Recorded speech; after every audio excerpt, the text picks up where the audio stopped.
नमस्ते। श्री माँ का योग। और आज हम लोग धम्मपद के कुछ एक्सट्रैक्ट को लेंगे। एक छोटा सा बैकग्राउंड। माँ ने 29 से 31 भी कन्वर्सेशन है उनके, 51 से भी हम देखते हैं, लेकिन 57 में ये लास्ट में उन्होंने धम्मपद को लिया। और क्यों लिया? एक कारण ये था कि उन्होंने देखा मेरे बच्चे तो एक बेसिक प्रैक्टिस भी नहीं कर रहे हैं, ये तो वही जीवन जी रहे हैं अचित अज्ञान अंधकार का। तो उन्होंने धम्मपद को लिया। माँ एक एडेप्ट थी बुद्धिस्ट योग में, इसकी बात हम सब लोग जानते हैं, श्री अरविंद ने स्वयं कहा है, उनकी प्रेयर में भी है। She was an adept in the Buddhist yoga and the yoga of the Gita. इन दोनों में वो ऑलरेडी सिद्ध थी और कई कहानियाँ इस तरह की उनकी। और वो शाक्य मुनि गौतम बुद्ध की कन्वर्सेशन उनकी डॉक्यूमेंटेड है प्रेयर्स एंड मेडिटेशन में। तो माँ से बेहतर और कौन धम्मपद के बारे में बता सकता है। और जैसे Shri Krishna essays on the Gita में गीता को अपग्रेड करते हैं, गीता के अंदर इंटीग्रल ट्रूथ और सुप्रामेंटल की ओर ले जाने का एक मार्ग खोल देते हैं, वैसे ही श्री माँ धम्मपद जो ट्रेडिशनल कन्वेंशनल एक्सप्लेनेशन अलग है, और यहाँ हम देखेंगे माँ धम्मपद के माध्यम से हमको आगे जाने का मार्ग खोलती हैं। धम्मपद का जो मुख्य ये है, ये जीवन दुख है पहला सत्य, और दुख का उपज डिजायर्स के कारण होती है। कामना है, वहाँ दुख है, और कामना से छुटकारा पाने का मार्ग है धर्म। धर्म का मार्ग धम्मपद, वो धम्म कहा गया है, और वो 8फोल्ड पाथ है जो बुद्ध ने दिया है। और इसके द्वारा हम लिबरेशन, हम निर्वाण को प्राप्त कर सकते हैं। बहुत सिंपल है ये और इजी लगता है लोगों को, ये कोई फिलॉसफी की बात नहीं है। सफरिंग है, कामनाओं के कारण है, इससे मुक्ति का मार्ग है, और आप निर्वाण, ये फेरा। उसके आगे जिसको नहीं तो धम्मपद। तो धम्मपद हमको मन और कामनाओं से मुक्त होने का एक बहुत सुंदर मार्ग दिखाती दिया है। श्री अरविंद के योग में ये प्रथम चरण है, लेकिन बहुत उपयोगी है। जिसका माइंड पर कंट्रोल नहीं है, वो सुपर माइंड तो बहुत दूर की बात है। तो यहाँ पर हम लोग पढ़ेंगे श्री माँ की वाणी। इसमें माँ धम्मपद के कुछ 4 कंजुगेट वर्सेस हैं जो एक दूसरे की पूरक हैं। तो वो 4 वर्सेस जो हमारे मन पर हमारे कंट्रोल को, नियंत्रण को और मास्टरी, स्वामित्व को दर्शाती कि कैसे हम स्टेप बाय स्टेप जाएं, और उसकी बड़ी सुंदर हिंट्स देती हैं। पहली verse, if a man speaks और acts with an evil mind, suffering follows him as the wheel follows the hoof of the bullock that pulls the cart. अगर तुम्हारे मन के अंदर एक क्या कहा है, दुर्भावना है, evil mind, दुर्भावना से भरा हुआ है तुम्हारा मन, और तुम उसके प्रभाव में कुछ कहते हो और एक्ट करते हो, तो उसके परिणाम वैसे तुम्हारे पीछे पीछे भागेंगे जैसे जब बैल जा रहा है तो उसके साथ जो काट बंधी हुई है बैलगाड़ी, वो उसके पीछे पीछे जाती है। तो तुम्हारे जीवन में सफरिंग आएगी ही आएगी यदि तुम्हारे मन के अंदर दुर्भावना भरी है और दुर्भावना के अधीन होकर तुम बोलते हो या कुछ कर्म करते हो। तो अब माता जी उस पर कमेंट दे रही हैं, there are 4 movements which are usually consecutive. अब ये कैसे हटाएं? But which in the end में बी साइमल्टेनियस। तो माँ बताती हैं कि मतलब विचारों के अंदर किसी प्रकार की दुर्भावना नहीं आनी चाहिए, ईविल नहीं आना चाहिए। ईविल में बहुत कुछ है, केवल दुर्भावना नहीं है। डिसीट, कनिंग, स्वार्थ, ये जो टेंडेंसीज हैं तो वो नहीं आनी चाहिए। तो यहाँ पर माँ कहती हैं 4 मूवमेंट हैं। To observe one's thoughts is the first.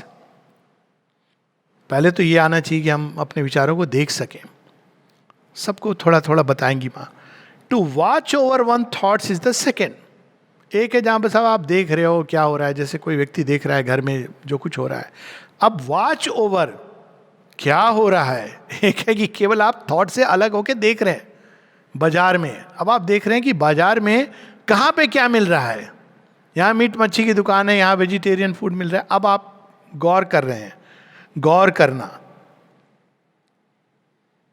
To control one's thoughts is the third. इसके बाद आप नियंत्रण, कौन सा चाहिए कौन सा नहीं चाहिए। आ रहे हैं सारे थॉट्स, लेकिन आप कुछ को स्वीकार कर रहे हो, कुछ को हटा रहे हो। And to master one's thoughts is the fourth. Master मतलब आप स्वामित्व हो गया, अब आपके अंदर किसी प्रकार की दुर्भावना, विकेडनेस, क्रूरता, किसी को हानि पहुंचाना, घृणा, ईर्ष्या, ये आएंगे ही नहीं, असंभव हो जाएगा। कंट्रोल में नियंत्रण कर रहे हो, आ रहे हैं लेकिन आप नहीं नहीं तुम मत आओ, और अंदर आ गया नहीं। Mastery, master is a master, वो होता है स्वामी। तो that is the meaning of swami, जो अपने ही ऊपर प्रभुत्व है जिसका। To observe, to watch over, to control, to master, all that to get rid of an evil mind, for we are told that the man who acts or speaks with an evil mind is followed by suffering as closely as the wheel follows the hoof of a bullock that ploughs or draws the cart. बहुत simple है कि आप ये 4 movements हैं thought के, क्यों control करो, तुम्हारे हित में है, दूसरे की छोड़ दो। नहीं कंट्रोल करोगे तो दूसरे को तो जो होगा होगा, दूसरे को भी होगा। आप संसार में पीड़ा बढ़ा रहे हो, भगवान का काम और कठिन कर रहे हो, लेकिन पहले तो आपको हानि होगी। तो कहा है किसी ने कि when you sow the wind, you reap the whirlwind। आप घर में सांप पाल रहे हो कि मैं डराऊंगा लोगों को, तो एक दिन वो आपको ही काटेगा। तो माता जी बता रही हैं, this is our first meditation. 4 meditation दे रही है माँ। पहला meditation to observe one's thoughts, बस। फिर ये मेडिटेशन तो हम लोग करेंगे जीवन में, पर अभी हम नेक्स्ट वर्स पढ़ते हैं। माइंड प्रीडोमिनेट्स। देखिए हम लोगों ने सावित्री मंत्रमणि में भी ये पढ़ा, mind is the mediator divinity. उसमें ईविल और गुड दोनों आ सकते हैं। Mind predominates, everything proceeds from mind. किसी ने कहा है मन के हारे हार है, मन के जीते जीत, सब वहां से प्रारंभ होता है। In all things the primordial element is mind. Of course ये बोधिसत्व बुद्ध की सेइंग है। अब माइंड के बियॉन्ड सुपर माइंड इसका कंसेप्शन नहीं है, ये केवल आपको सफरिंग से फ्री होने के लिए, और ये बहुत इंपॉर्टेंट स्टेप है, इग्नोरेंस से फ्री होने के लिए, पीड़ा से फ्री होने के लिए, और अज्ञान अंधकार से फ्री होने के लिए, मुक्त होने के लिए। If a man speaks or acts with a purified mind, happiness accompanies him as closely as his inseparable shadow. अब इसको बोला गया है कंजुगेट वर्स। पहले कहा गया इविल माइंड से बोलोगे सफरिंग पीछे पीछे आएगी। अब कहा गया लेकिन अगर शुद्ध मन से तुम कुछ भी करोगे, बोलोगे, तो तुम्हारे पीछे पीछे खुशी आएगी। सुखम, सात्विक मन है ना जो सुखम प्रकाशम लाता है, अपने आप आएगी। कुछ ये नहीं बोला मुझे सुख दो, वो अंदर में ये चित्त के अंदर ये भाव आएगा। क्यों? क्योंकि तुम्हारे अंदर ईविल नहीं है। और हम ये कह सकते हैं कि अगर कोई पीड़ा में है तो मतलब माइंड पर ध्यान दो, और अगर माइंड को अगर हम सुंदर विचार लाएंगे तो अपने आप हमारे पीछे पीछे सुख यूं आएगा जैसे व्यक्ति के पीछे उसकी छाया चलती है। अब मां बता रही हैं, this is the counterpart of what we read last time. पिछली बार हम लोगों ने जो पढ़ा था, observe one's thought, the Dhammapada contrast a purified mind with an evil mind. We have already said that there are 4 successive stages for the purification of the mind. A purified mind is naturally a mind that does not admit any wrong thought. किसी को, ये श्रीमद् भगवत गीता में भी इसके उदाहरण दिए हैं कि असुर कैसे सोचता है। अब वहाँ देवों के बारे में तो उन्होंने गुण बता दिए, असुर के भी बताते कुछ एक, दंभ, क्रोध, ये असुरों की संपदा है, संपत्ति है। तो असुर कैसे सोचता है, आज मैंने इतना धन मेरे शेयर मार्केट से मिल गया, कल इससे और ज्यादा मिलेगा। आज मैंने इस शत्रु को पराजित कर दिया, कल मैं और शत्रुओं को पराजित करूंगा। मैं दान दूंगा, मैं राज्य करूंगा, मुझसे बड़ा कोई नहीं। ये असुरी संपदा है। ऐसे विचार जब आए तो उनको कहना चाहिए, भाई कहाँ से आ रहे हो? भाई नहीं, वो शत्रु हैं। यही कहा गया है ना कि श्रीमद् भगवत में, आत्मेव आत्मनो बंधु आत्मनेव रिपुरात्मना। The self is the enemy of the self and the self is the friend of the self, the other way round. तो माँ कहती हैं जो रॉन्ग थॉट्स, कुविचार नहीं आने देते हैं, और जिनकी मन के ऊपर नियंत्रण होता है तब उनको ये प्रभाव होता है, उनके मन के अंदर ये जागृत होती है अवस्था। लोग अक्सर प्योरिटी को क्या समझते हैं? बाहर के एक्ट। एक जगह श्री नलिनीकांत गुप्त ने एक बड़ी अद्भुत बात कही है, मुझे कुछ समय लगा उसको सिंक करने में। Chastity is not an act of the body, it is an act of the mind. और तब अब देखो तो कौन मनुष्य है जो कहेगा कि वो चेस्ट है? उसके लिए अंदर में वो चाहिए कि माइंड के अंदर मुझे ये मिलेगा, मैं ये पोजेस करूंगा, ये भाव जाना चाहिए। माता जी कहती हैं कि complete mastery to gain this result is the last achievement in the 4 stages. I have spoken of the first is to observe one's mind. ये प्योर माइंड लास्ट में आता है। Do not believe that it is such an easy thing, for to observe your thoughts you must first of all separate yourself from them. In the ordinary state, the ordinary man does not distinguish himself from his thoughts. तो हम लोग उस machine की तरह हैं जिसमें जब thought उठते हैं तब हमको पता चलता है। लेकिन अगर हम स्टेप बैक करें, ये बहुत कठिन नहीं है। थोड़ा भी जो मन के रेल में जागरूक है, आप देख सकते हैं ये विचार आ रहा है, यहाँ से आ रहा है, वहाँ से आ रहा है। ऐसी तरह आप देखिए, अपने थॉट्स ऑब्जर्व कीजिए, वो आएंगे अपने आप, दिखाई देगा ये थॉट आ रहा है। दिखाई मतलब अपने अंदर में पता चलेगा कि ये थॉट्स आ रहे हैं। तो अब ऑब्जर्व करने के लिए सेपरेट। लेकिन अधिकांश लोगों से अगर पूछा जाए क्या सोच रहे हो, पता नहीं, दे ड्रॉ ए ब्लैंक। तो ये डिफरेंस है कि वो व्यक्ति जो कंप्यूटर में टाइप कर रहा है और दूसरा जो स्क्रीन को देख रहा है। जो स्क्रीन को देख रहा है उसको तब पता चलता है जब स्क्रीन पर वो शब्द और वाक्य आ जाते हैं। जो टाइप कर रहा है वो पहले उसके मन में वो विचार आया है सेंटेंस, और तब वो टाइप करके वहाँ प्रकट हो रहा है। तो brain is like the machine. अधिकांश लोग शरीर से इतना बंधे होते हैं कि जब ब्रेन में वो जनरेट होते हैं थॉट्स, तब पता चलता है। ब्रेन तक पहुंचते पहुंचते तो उन्होंने लंबा रास्ता तय कर लिया है। तो इसीलिए सीमा बता रही है कि पहले ही तुमको उनको पकड़ना चाहिए। चोर घर में आ गया, पिस्तौल आपके सिर पे तान के बैठा है, अब आप क्या करोगे? तो पहले ही हमको सचेत रहना है। तो पहला स्टेप है separate from thought. In the ordinary state the ordinary man does not distinguish himself from his thoughts. He does not even know that he thinks by habit. अपने आप मैकेनिकली चीजें अंदर में आ रही हैं और जैसे जैसे आ रही है उसमें बह रहा है। वो सोच रहा है यही सत्य है, जो विचार मेरे अंदर आया वही सत्य है। उसको वो किसी तुला पर परखता भी नहीं है कि क्या ये उचित है, अनुचित है। ना विवेक की तुला पर, ना चैत्य की तुला पे देखता ही नहीं। ये 2 लाइट तो होनी चाहिए, विवेक की तुला पर देखो या चैत्य के प्रकाश में देखो। डिसर्निंग माइंड और द साइकिक फायर, कि भाई ये उचित है, अनुचित नहीं, मेरे अंदर आ गया तो सही है। ये प्रिमिटिव अवस्था है। And if he is asked all of a sudden what are you thinking of, he knows nothing about it. That is to say 95 times of 100 he will answer I do not know. इसका मतलब वो निर्वाण अवस्था में नहीं है, मेरे अंदर तो विचार ही नहीं आते नहीं, वो कॉन्शियस ही नहीं है कि उसके अंदर विचार आ रहे हैं। There is a complete identification between the movement of thought and the consciousness of the being. वो तभी जागृत होता है जब वो पूरे व्यक्त हो जाएंगे वाणी में या लिखने में। इसीलिए कई लोगों को ये आवश्यक होता है, वो बोल के ही उनको पता चलता है कि अच्छा ये मैं सोच रहा था, लिख के ही पता चलता है कि मेरे अंदर ये विचार आ रहे थे। आई सजेस्ट, फिर वो दूसरा मेडिटेशन देती हैं। I suggest that this evening in our meditation we take up this first exercise which consist in standing back from one's thought and looking at it. ये एक्सरसाइज देती हैं। अब तीसरी कंजुगेट वर्ड्स और उसके साथ exercise. He has insulted me, he has beaten me, he has humiliated me, he has robbed me. Those who nourish thoughts such as these never appease their hatred.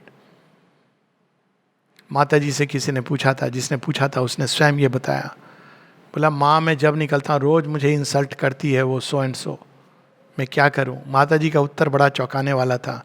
It is the ego that gets hurt and feels insulted, the soul is never insulted. ये क्या उत्तर दे दिया? अगर छत्र सत्ता में क्या insult है आप बताइए? वो तो देखे स्माइल करेगा कि क्या मूर्खता है, लेकिन ईगो हर्ट हो जाती, मुझे इंसल्ट किया तूने, जानता नहीं मैं कौन हूं। होता है ना कई बार जब आप गेट पर आते हैं आश्रम के, रोक के पूछते हैं कौन हो तुम, लोग हमसे पूछ रहे हैं कौन है, गेस्ट हाउस में भी जाके आप जानते नहीं हम कौन है। अरे मौका मिला है, आपके ईगो को तौला परखा जा रहा है, आप जो भी होंगे पास दिखाइए। गेट पर वो आपकी यही आइडेंटिटी बची है कि आप आश्रम के गेस्ट हाउस में आए हैं, आपका पास ही अब आपकी आइडेंटिटी है। अब देखा जाए तो ये, आई एम नॉट सेइंग ये बिहेवियर अच्छा नहीं है, लेकिन ये भगवान का ओरिजिनल, इसीलिए आश्रम एक डिवाइन मदर की रचना है, इसको आप नहीं समझ सकते हैं इस साधारण मन से। यहाँ तो अहंकार की बहुत ठुकाई होती है, पिटाई होती है, चिपिंग होती है मन में। अच्छा मेरा इंसल्ट किया, ऐसे नहीं, भगवान जिसने इंसल्ट किया उसको साथ बिठा देंगे। अब आप करो, मैं नहीं बैठूंगी उसके साथ, मैं नहीं बैठूंगा, मुझे उसको देखकर गुस्सा आता है। तो आपने योग क्या किया? आपने तो बस कहा कि मैंने साधना की। You are very far even from the first steps to yoga which is called mind control. आपके हृदय में घृणा भरी है। मैं ऐसे लोगों से मिला हूं जो कहते हैं नहीं उसको मैं देखूंगा भी नहीं, यहां रह रहे हैं बरसों, देखूंगा भी नहीं, मृत्यु की सैया पर भी नहीं मिलूंगा उससे। आप पूरा जीवन मत, और जगह जीवन व्यर्थ हो ठीक है, पर यहां रह के अगर जीवन व्यर्थ हो तो thrice woe to those who are strong and ready yet waste the force and misuse the moment. बाहर कठिन है क्योंकि आप सराउंडेड हो ऐसे डिसेप्शन, बाहर एक जीवन की कला, यहां तो आप देख सकते हो चीजों को, अपने अंदर शिफ्ट कर सकते हो। अब माता जी बता रही हैं, the Dhammapada tells us first of all that bad thoughts bring about suffering and good thoughts bring about happiness. Now it gives examples of what bad thoughts are and tells us how to avoid suffering. अब वो बता रही है कि धम्मपद हमें कि bad thoughts क्या होते हैं। Here is this first example, I repeat, he has insulted me, उसने मेरा अपमान किया, he has beaten me, he has humiliated me, he has robbed me, उसने मुझे धोखा दिया, मुझे चीटिंग की, मेरे चुरा लिए। तो घृणा से हृदय भर जाता है। And it adds, those who nourish thoughts such as these never appease their hatred, उनका हृदय घृणा से ही भरा रहता है। इस घृणा बड़ी भयानक चीज है। दो चीजें जो बड़ी भयानक होती हैं, घृणा और ईर्ष्या, ये जिस घर में आ गई उसको नष्ट करती हैं अंदर से। तो माँ कह रही हैं, as I have told you the Dhammapada will give us examples, but examples are only examples. मतलब केवल इसमें लिमिट नहीं कि ये बस मैं देखूंगा, हर तरह का थॉट जो बैड थॉट है अपने लिए उसका ऐसा अहित हो जाए। कोई ऐसा जाके समाधि में प्रे करता था, लेकिन वो बड़ा फलने फूलने लगा। कहा माँ मैं तो रोज प्रे करता हूँ, फलने फूलने क्यों लगा? बोली नेचुरली तू उन्हें मेरे संपर्क में ला रहा है, तो मेरे संपर्क से क्या किसी की हानि होगी? तू कहेगा कि हानि हो जाए और मैं हानि कर दूंगी। पर इस तरह के थॉट से हमें ही नुकसान होता है। We must ourselves learn how to distinguish thoughts that are good from those that are not. और एक उसका सिंपल उदाहरण ये होता है कि बैड थॉट्स हमारे हृदय के अंदर पीड़ा, सफरिंग लाते हैं, नाना प्रकार के कष्ट आदि व्याधि, सबसे बड़ी पीड़ा अंदर में जलता है इंसान। और सुंदर विचार, सुविचार हमारे अंदर सुख लाते हैं। And for that you must observe as I have said like an enlightened जज। उस प्रकार से अब तुमको दूसरा, अब तुम ऑब्जर्व नहीं कर रहे हो, वॉच ओवर कर रहे हो। That is to say, as impartially as possible. It is one of the most indispensable conditions. उसने मुझे इंसल्ट किया, क्या पता सत्य कह रहा हो। इम्पार्शियल जज, क्या उसने गलत कहा?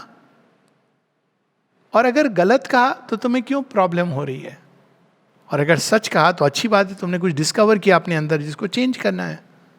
तो इम्पार्शियल जज, he has insulted me, he has beaten me, he has humiliated me, he has robbed me. Those who do not nourish thoughts such as these foster no hatred. अब ये फोर्थ कंजुगेट वर्ड्स है कि जो इस तरह के विचार नहीं आते हैं जिनके अंदर, इसने मुझे चोट पहुंचाई, इसने मुझे पीड़ा दी, इसने मुझे घृणा उस जो ये सब विचार नहीं रखते हैं अपने अंदर, उनका हृदय साफ होता है और उनके अंदर घृणा नहीं आती। अब साफ हृदय कौन सा है? जिसके अंदर ऐसे विचार नहीं है। तो माँ कह रही है, this is the counterpart of what we read the other day, but note that this concerns only thoughts that generate resentment. Buddha एक एक्सट्रीम एग्जाम्पल दे रहे हैं, बिटरनेस, कड़वाहट। It is because rancour is literally कड़वाहट। Along with jealousy, ईर्ष्या is one of the most widespread causes of human misery. उसकी साड़ी मेरी साड़ी से ज्यादा सफेद कैसे? मेरा दाग तो पकड़ा गया, उसका नहीं पकड़ा गया। वो क्यों बच निकला? अरे तेरे ऊपर कृपा है इसलिए पकड़ा गया। तेरी चोरी पकड़ी गई तो जेल जाएगा, अच्छा है भगवान तुझे मौका दे रहे हैं चेंज होने का। उसका नहीं पकड़ा गया, अभी वो दुर्योधन की अवस्था में है, भगवान उसको चॉकलेट दे रहे हैं समय आएगा, उसका भी टाइम आएगा, लेकिन तुझे उसको चिंता नहीं करनी है। और क्यों आए? अच्छा है कि वो खुल जाए ग्रेस के प्रति। समय तो ऐसे ही हो, सब ग्रेस के प्रति खुल जाएं। जब हम दुर्भावना रखते हैं तो अपना ही अहित नहीं करते हैं, संसार में भगवान के काम में भी बाधा पहुंचा रहे हैं। क्योंकि अब भगवान को हमारी बैड विल जो जा रही है उसको, और साथ में बुद्ध कहते हैं कि जो हम बैड विल संसार में रिलीज करते हैं वो 1000 गुना हमारे ऊपर आती है। एक जगह माता जी कहती हैं, the ill will you, the bad will you generate in the world falls back upon you. तो उसमें किसी को कुछ करने की जरूरत नहीं है। तो माँ कहती है जो मानव पीड़ा है, दुख है, उसका सबसे बड़ा कारण होता है रैंकर, बिटरनेस। और बिटरनेस कहाँ से आती? कड़वाहट। उसने मेरे साथ ऐसा किया। यहाँ तो आपकी बड़ी ट्रेनिंग होती है, उसने मेरे साथ ऐसा किया, उसी के साथ तो काम करेगा, रोज देखेगा, रोज तुझे उसको नमस्ते कहना है अब आप चेंज करो अपने अंदर। और जहां आपने कहा कि नहीं मैं नहीं कर सकता इसके साथ काम, मतलब यू हैव फेल्ड। कोई आपको बोलेगा नहीं you have failed, but you have failed. तो यहां तो इस तरह से भगवान ले जाते हैं, जिसको आप नहीं चाहते हैं उसका रोज दर्शन होगा तो माँ कहती है कि कड़वाहट और ईर्ष्या सबसे अधिक कारण है मानव पीड़ा के।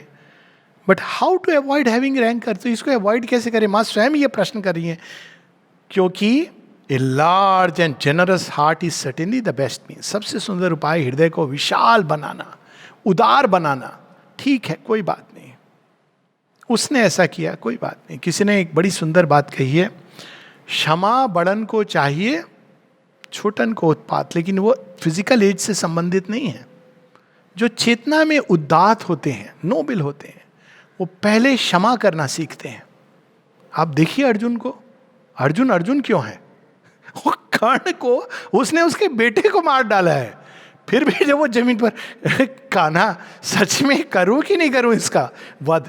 अरे देख, उसको किसने मना किया ब्रह्मास्त्र यूज करने को? लेकिन ये तो रथ से नीचे है। अरे वो दूसरा रथ मंगा सकता है, लेकिन पता नहीं कान्हा, अच्छा मैं तुझे कमांड दे रहा हूं, दिव्य अस्त्र का प्रयोग कर, उसको मुक्ति मिलेगी। तब ही हेजिटेटिंग, ये होते हैं ये बड़प्पन, उसके अंदर ये फीलिंग नहीं, ये कर्ण इसको तो मैं आज दिखाऊंगा, ये भाव नहीं है।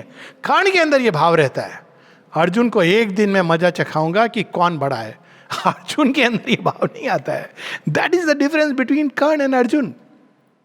One becomes the instrument of the divine and the other becomes the instrument of the devil. तो यहां पर वो है।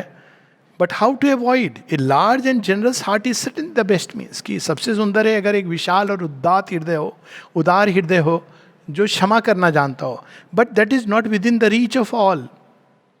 Controlling one's thought may be of more general use. हृदय को विशाल करना, ये तो विशालता से जुड़ जाओ तो हृदय विशाल हो जाएगा। लेकिन अपने विचारों को हम स्टडी कर सकते हैं और कंट्रोल। अब यहाँ पर कह रही हैं विचारों पे नियंत्रण। Second step was watching, impartial जज की तरह। तीसरा कि उस व्यक्ति को छोड़ दो, कहाँ से आया है वो इंपॉर्टेंट नहीं है, उसकी सत्यता को देखो, यथार्थता को। जज क्या होता है? वो ये नहीं देखता है कि विटनेस कौन है, वो चीज़ों को परखता है, इसमें सत्यता यथार्थता है कि नहीं है। और तीसरा माँ कह रही है thought control is the third step of our mental discipline, नियंत्रण। वंस द एनलाइटेंड जज of our consciousness is distinguished between useful and harmful thoughts, The inner guard will come and allow to pass only approved thoughts, strictly refusing admission to all undesirable elements. जो आपको नहीं चाहिए उसको बोलो no, show me your gate pass. No, don't even see the gate pass. वो तो छंद base में आ जाएगा, जस्टिफाइड है ना, उसने मेरे साथ ये किया था तो घृणा तो आएगी. Don't see, pass out, no business to be here. Strictly refusing admission to all undesirable elements. जैसे आप घर के अंदर जो दारू पी के उन्मत्त अवस्था में व्यक्ति है, आप ये बोल के है तो मेरा रिश्तेदार नहीं, out. Smokers and drinkers not allowed. तो उसी प्रकार से इन विचारों को बाहर रखिए, कैसा भी क्यों ना हो. With a commanding gesture the guard will refuse entry to every bad thought. उसमें क्या सोचना है, ये मेरे योग्य नहीं है. दूसरा क्या सोच रहा है ये नहीं, पर मेरे योग्य. अपनी नजरों में स्वयं गिर जाना कि मेरे अंदर किसी के प्रति ऐसे विचार आ रहे हैं, ये कहां से आए. हे मां, इनको हर लो. And push it back as far as possible in this movement. It is this movement of admission and refusal that we call thought control. And this will be the subject of our meditation tonight. ये तीसरा meditation. तो चौथा, for in truth in this world hatred is not appeased by hatred. घृणा का अंत घृणा से नहीं होता है. Hatred is appeased by love alone. घृणा का अंत प्रेम से होता है. This is the eternal law. यही सनातन सत्य है, यही शाश्वत धर्म है, सनातन धर्म है. लेकिन अब अब देखिए, ये लास्ट वाला एक टॉप स्पिन है. माँ ये नहीं कह रही गांधी जी की तरह कि एक गाल पे दूसरा गाल. ये बाहर की अवस्था नहीं, अंदर की अवस्था. इसीलिए लोग गीता को समझ नहीं पाते हैं, क्योंकि गीता कहती घृणा मत रखो, जेलसी मत रखो. तो फिर हम युद्ध क्यों लड़े. युद्ध लड़ो क्योंकि वह आवश्यक है लोक संग्रहार्थ, धर्म संस्थापना के लिए. लेकिन हृदय के अंदर घृणा मत रखो, मन को साफ रखो. यही कोड ऑफ कंडक्ट होता है क्षत्रिय का. गिर जाए भूमि पर और उसको प्यास लगी तो आप पानी लेने देने. इसीलिए रामायण इतनी अद्भुत है, इसीलिए महाभारत इतनी अद्भुत है. ये बिना बताए बता देती है. जब रावण गिर जाता है तो राम नहीं कहते देखा और कर, तेरे पापों का अंत हो गया. ये सब कुछ नहीं कहते हैं. तेरे पाप का घड़ा फूट गया, तूने जानकी के साथ कुछ भी नहीं. वो लक्ष्मण को कहते हैं, हे लक्ष्मण, जाके उससे ज्ञान ले, इसके पहले कि उसका राम नाम सत्य हो जाए. लिटरली क्या कह रहे हो आप. अरे उसके अंदर राजधर्म, अच्छा राजा था, देखो प्रजा को सुखी रखता, कुछ तो सीख लो उससे. ये होता है घृणा का भाव. उसी तरह भीष्म के पास जाकर के श्री कृष्ण विनम्रता से, इसीलिए उस समय ये कोड ऑफ कंडक्ट होता था. जब मर जाता है उसके शव को आप क्षत नहीं करते हैं, क्योंकि उससे आपको घृणा नहीं है. युद्ध लड़ना है जहां लड़ना है, प्रतिकार करना है जहां करना है, लेकिन अंदर को साफ रखना है. माँ कहती हैं, yes there is one aspect of the problem which is less spoken of but which seems perhaps more urgent still if you want things to change in the world, something to which people give very little thought. माँ कहती हैं घृणा को प्रेम से वो छोड़ो. तुम पहले, इससे भी पहले जो अर्जेंट रिक्वायरमेंट है वो ये है, I am going to surprise you. कहती है मैं तुम्हें अचंभित करने वाली हूँ. घृणा का तुम प्रेम से प्रत्युत्तर दो, ये बात की बात है. It is this, if love must be returned for hatred, in order that the world may change, would it not be even more natural that love should be returned for love? घृणा को तुम प्यार, बहुत दूर की बात है. यहां तो प्रेम के उत्तर में लोग घृणा देते हैं. कहते हैं वो तो पहले इतना तो सीख लो हे मनुष्य.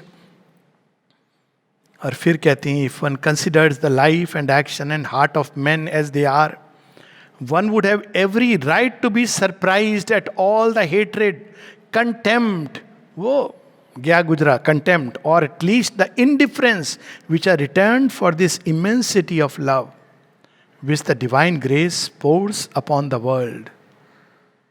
श्री अरविंद को किसी ने कहा, मैंने उसका कुछ अहित नहीं किया है, वो मेरी इतनी निंदा क्यों करता है. श्री अरविंद कहते हैं, अच्छी तुम कैटेगरी में हो.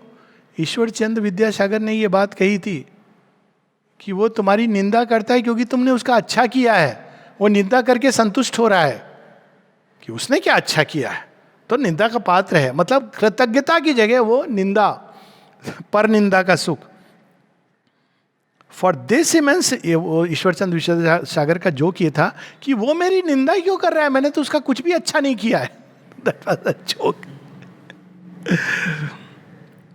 तो कहते हैं कि जितना प्रेम, असीम प्रेम और कृपा जो डिवाइन ग्रेस पोर कर रही है, उसके प्रत्युत्तर में मनुष्य क्या देता है. अब देखिए, उन्होंने धम्मपद के माध्यम से एक नया द्वार खोल दिया, क्योंकि धम्मपद में ग्रेस की बात नहीं है, लेकिन माता जी करती हैं ग्रेस की, डिवाइन लव की. For this immensity of love which acts upon the world at every second to lead it toward the divine delight, and which finds so poor a response in the human heart. But people have compassion only for the wicked, the deficient, the misshapen, for the unsuccessful ones and the failure. जिसको कहते हैं ना कि वो down trodden के साथ हम खड़े होंगे. अरे पहले भगवान के साथ तो खड़े रहो जो तुम्हें पोर कर रहा है. Truly it is an encouragement to wickedness and failure. अब उन्होंने समझा दिया कि इसका मतलब ये नहीं है कि कोई तुम्हारे साथ विकेट है तो तुम उसको गले लगा रहे हो. हृदय के अंदर घृणा मत रखो, अदरवाइज तुम इनकरेज कर रहे हो. तो यहाँ पर अंत में माँ कहती हैं, if one thought a little more of this aspect of the problem, perhaps one would have less need to insist on the returning necessity of returning love for hatred, because if the human heart responded in all sincerity to the love that is being poured into it with the spontaneous gratitude of a love which understands and appreciates, then things would change quickly in the world. अगर हमारे अंदर भगवान के प्रेम का प्रत्युत्तर में प्रेम, कृतज्ञता, करुणा जागृत हो जाए, तो हम हर चीज के अंदर उसी को ढूंढेंगे, और हर चीज का प्रत्युत्तर हमारा स्वाभाविक रूप से वो दिव्य प्रेम, वो करुणा, वो क्षमा, ये सब हमारे जीवन का एक नेचुरल, एक स्वाभाविक वृत्ति बन जाएगी. नमस्ते.